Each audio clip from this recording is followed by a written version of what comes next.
Hello student, आज आपको एक नया टॉपिक किरचॉफ का नियम पढ़ाया जा रहा है। वैज्ञानिक किरचॉफ ने जटिल वैद्युत परपथों के विभिन्न खंडों में धाराओं को ज्ञात करने के लिए दो नियम दिए। दो नियम है, पहला है जंक्शन लॉ, दूसरा है मैश लॉ। माने पहला संधि का नियम और दूसरा है बंद पासों का नियम। किरचॉफ का नियम जटिल परपथ के विभिन्न खंडों में चालकों धाराओं को ज्ञात करने के लिए किरचॉफ ने दो नियम दिए। पहला नियम है संधि का नियम भी कहते हैं। किसी संधि पर मिलने वाली समस्त धाराओं का बीजगणितीय योग कितना होता है? शून्य होता है। Sigma I is equal to 0। इसमें क्या रूलिंग है? संधि की ओर आने वाली धाराएं धन चिन्ह के साथ, संधि से दूर जाने वाली धाराएं ऋण चिन्ह के साथ ली जाती हैं। अब यहां संधि ओ पर किरचॉफ का प्रथम नियम लगाएं। संधि ओ पर किरचॉफ के प्रथम नियम से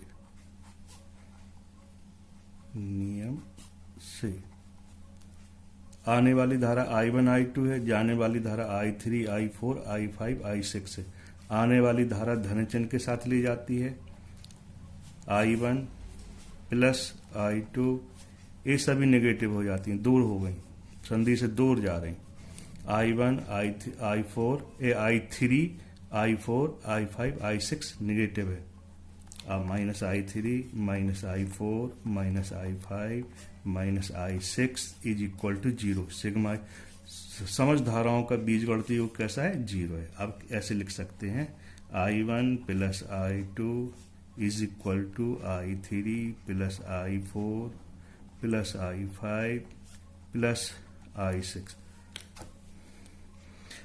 तो क्या रिजल्ट आया? यहां से इस जगह से रिजल्ट आया संधि की ओर आने वाली धाराओं का योग संधि से दूर जाने वाली धाराओं के योग के बराबर होता है।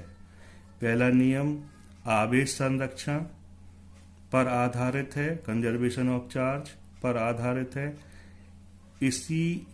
इसको धारा नियम भी कहते हैं। इसको धारा नियम भी कहते हैं, करंट लॉ भी कहते हैं। दूसरा नियम क्या है?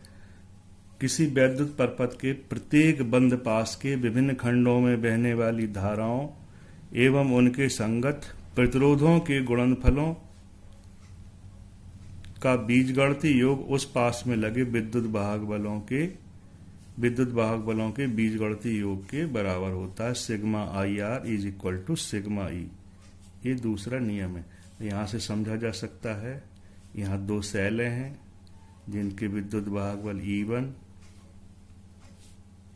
व E2 हैं। इनकी डायरेक्शन कैसी होती है? नेगेटिव प्लेट से पॉजिटिव प्लेट की ओर होती है। एक यहाँ रेजिस्टेंस R1 है, यहाँ रेजिस्टेंस R2, यहाँ रेजिस्टेंस R3 है। 3 प्रतिरोध हो गए। यह नंबरिंग कर लो A B C D E F।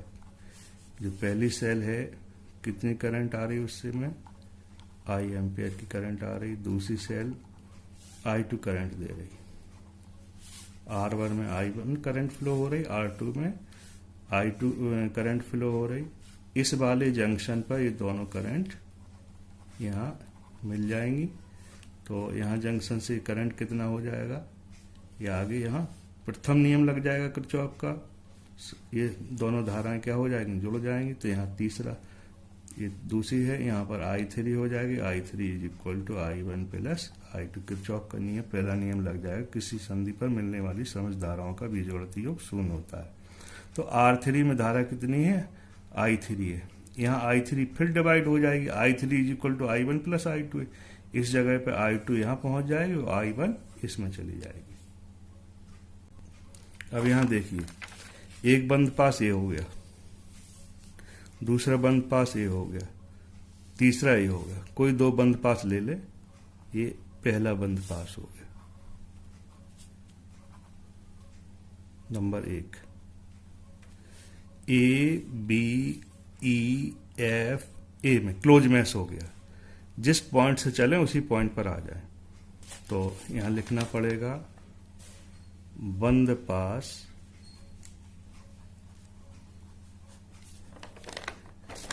A B E F A में किरचॉफ के द्वितीय नियम से।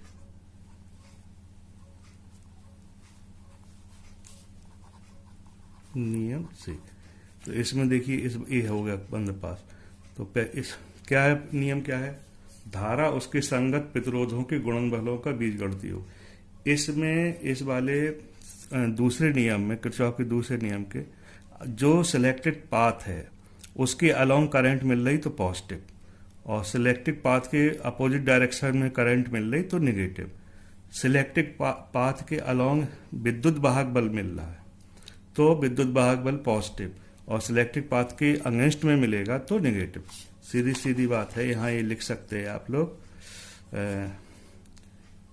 चुने गए सिलेक्टेड पथ, चुने गए पथ या सिलेक्टेड पाथ के अनुदिश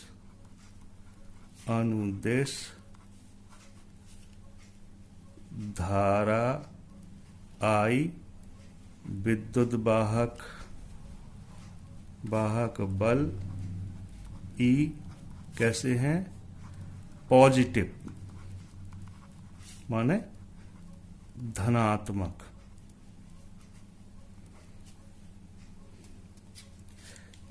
और चुने गए, एक स्टार बना के लिख सकते हैं ऐसे, और चुने गए पथ के विपरीत दिशा में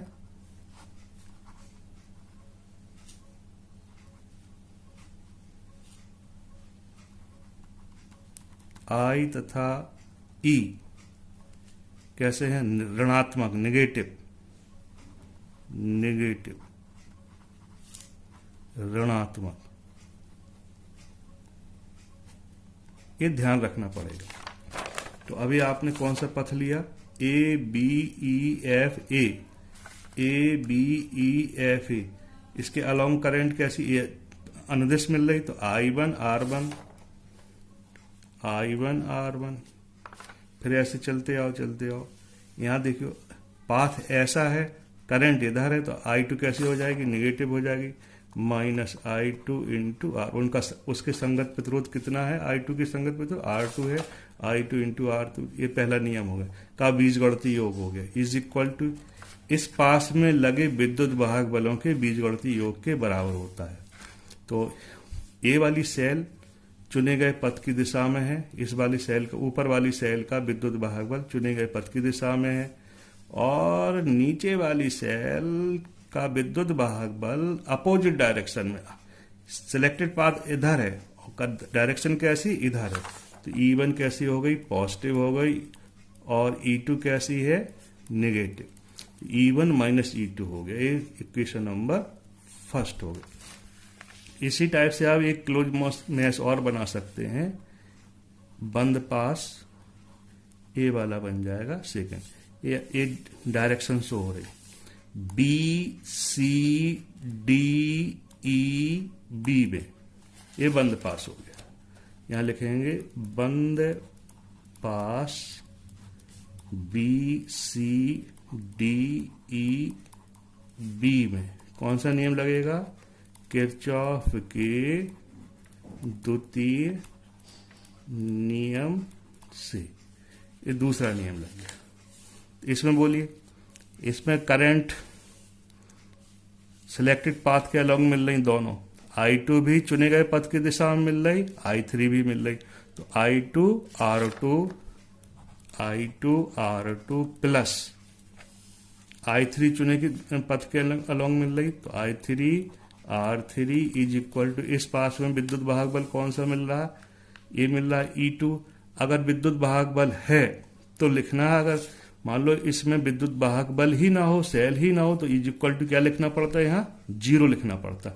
यहाँ क्या लिखा जा रहा है, जो हम लोगों ने सेलेक्ट किया है E2 लिखा जाएगा। E2 पॉजिटिव क्यों है?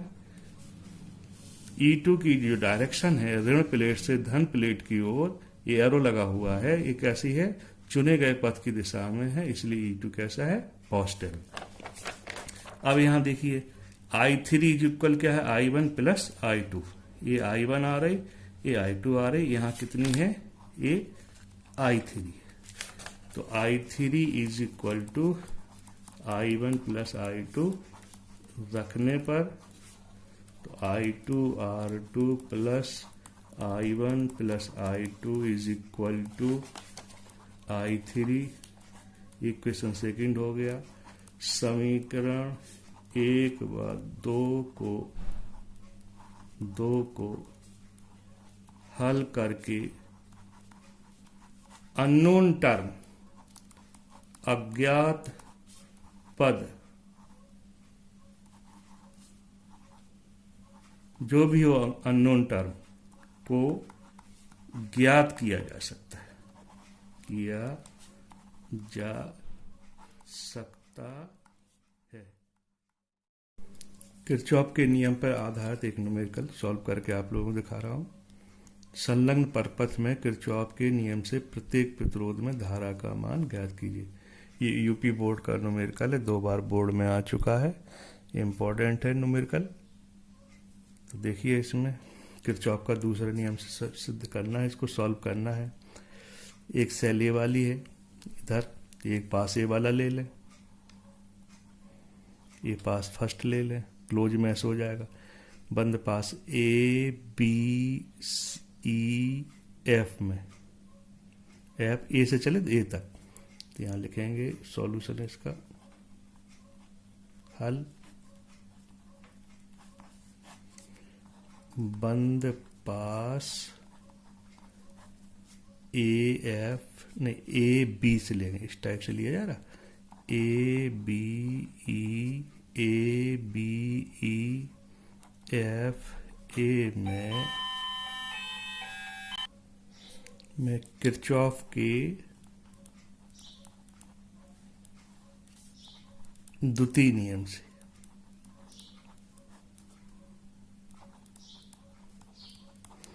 द्वितीय नियम क्या है? Sigma I R equal sigma E. A वाला पाथ आपने सिलेक्ट किया है, तो I1 करंट 4 ओम में जा रही, तो 4 I1 ऐसे चल रहे। धारा और विद्युत भागवर अगर चलने की दिशा में मिल जाए, चुने गए पथ की दिशा में मिल जाए, तो धन चिन्ह के साथ लिए जाते, तो 4 I1। फिर यहाँ पर कितनी करंट है? I1 प्लस I2, 5 ओम में, प्लस क्यों आया? I1 I2 चुने गए पथ की दिशा में, इसलिए प्लस में लिया गया, I1 प्लस I2। फिर कहाँ से चले? ऐसे बढ़े, विद्युत भागबल मिल गया, ऋण प्लेट से धन प्लेट की ओर, माने सिलेक्टेड पथ के अनुदिश मिल गया। कितना विद्युत भागबल? 3 वोल्ट है। ये कैसा है? धनात्मक है। 4I1 था, यहाँ से दोनों इस इक्वेशन में थोड़ा 4I1 5I1 9I1 plus 5I2 is equal to equation number first. इस वाले पाथ में ले लें, एक क्लोज में से यहाँ से लिया, यहाँ विद्युत भागबल की दिशा कैसी है? ऋण प्लेट से धन प्लेट की ओर। विद्युत भागबल कितना है? 1 वोल्ट है। यहाँ से सिलेक्ट करिए, ऐसा बन जाएगा सेकंड। बंद पास C B E D C में, बंद पास C B E D C में किरचॉफ के द्वितीय नियम से। तो 2 में कितनी करंट है? I2 है। 2 चुने गए पथ की दिशा में सब धाराएं हैं, तो 2I2 plus 5I1 plus sign क्यों लग रहा है? धाराएं दोनों I1 प्लस I2 चुने गए पथ की दिशा में है, इज इक्वल टू वोल्टेज, विद्युत भागबल कितना है? 1 वोल्ट है। चुने गए पथ की दिशा में माने ऋण प्लेट से धन प्लेट की ओर दिशा होती है इसकी, चुने गए पथ की दिशा में, इसलिए प्लस आ गया। यहाँ थोड़ा सॉल्व करो। 5i1 2i2 5i2 7i2 is equal to 1, equation number second. समीकरण 1 व 2 को हल करने पर सॉल्व करो इसको। 9i1 plus 5i2 is equal to 3, 5i1 plus 7i2 is equal to 1। इसको सॉल्व करना है। इसमें i2 को एलिमिनेट करेंगे। पहले सबसे पहले i2 को हटाएंगे, माइनस साइन लगा देंगे, 7 का मल्टीप्लाई इधर कर देंगे, 5 का मल्टीप्लाई इधर कर देंगे। करो जरा इसको सॉल्व। 7 9 जा 63 हो गया i1 प्लस 35 i2, ये मल्टीप्लस ये लेफ्ट का लेफ्ट में लिखेंगे, फिर यहाँ माइनस साइन है, माइनस 25 i1, यहाँ माइनस साइन लग गया, प्लस की जगह माइनस घटा दिया, इसमें से एक क्या आ गया माइनस 35 i2। यहाँ राइट हैंड साइड में 7 का 3 में मल्टीप्लाई करो 21, फिर माइनस साइन लग जाएगा, 1 का 5 में करो 5 आ जाएगा। यहाँ देखिए 35 i2 प्लस माइनस में और प्लस में कैंसिल हो जाएगा। 63 i1 minus 25 i1 is equal to कितना आएगा यहाँ 16। अब इसमें कितना आएगा 63 में 25 माइनस करो तो कितना आएगा 8। यहाँ कितना बचेगा 63 25 38 i1 is equal to 16, i1 is equal to 16 upon 38 is equal to 2 से काट दो 8 या 19, 8 upon 9, i1 is equal to 8 upon 9 ampere. अब i2 को कैलकुलेट करना है तो इक्वेशन फर्स्ट में या सेकंड में i1 की वैल्यू रख दो। सेकंड में रख दे रहे हैं, समीकरण 2 में i1 का मान रखने पर समीकरण 2 अपना ये है 5 i1 plus 7 i2 is equal to 1। इसमें वैल्यू प्लेस करो इस जगह पे 5 8 upon 9 19 plus 7 i2 is equal to 1 40 upon इतना 7 i2 is equal to 1 minus 40 upon 19 19 minus 40 upon 19 7 i2 is equal to minus 21 upon 19 i2 is equal to minus 3 upon 19 ampere.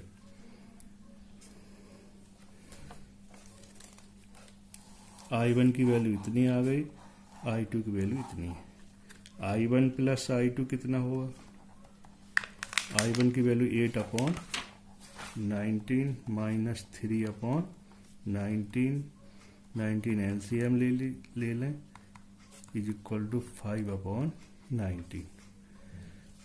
तो ये देखिए क्या पूछा गया था, प्रत्येक प्रतिरोध में धारा का मान ज्ञात करो। तो 4 ओम में धारा i1 है, यहाँ लिखना पड़ेगा लास्ट में आपको 4 ओम में धारा i1 is equal to 8 upon 19 ampere.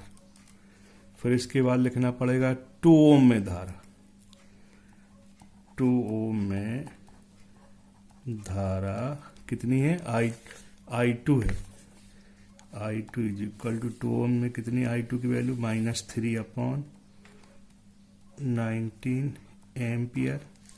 फिर इसके बाद प्रत्येक प्रतिरोध पूछा, तीसरा प्रतिरोध कितना है 5 ओम है, तो 5 ओम में धारा कितनी i1 प्लस i2 यहाँ लिखेंगे 5 ओम में धारा is equal to I1 plus I2, कितनी वैल्यू है I1 प्लस I2 की 5/19 एम्पियर।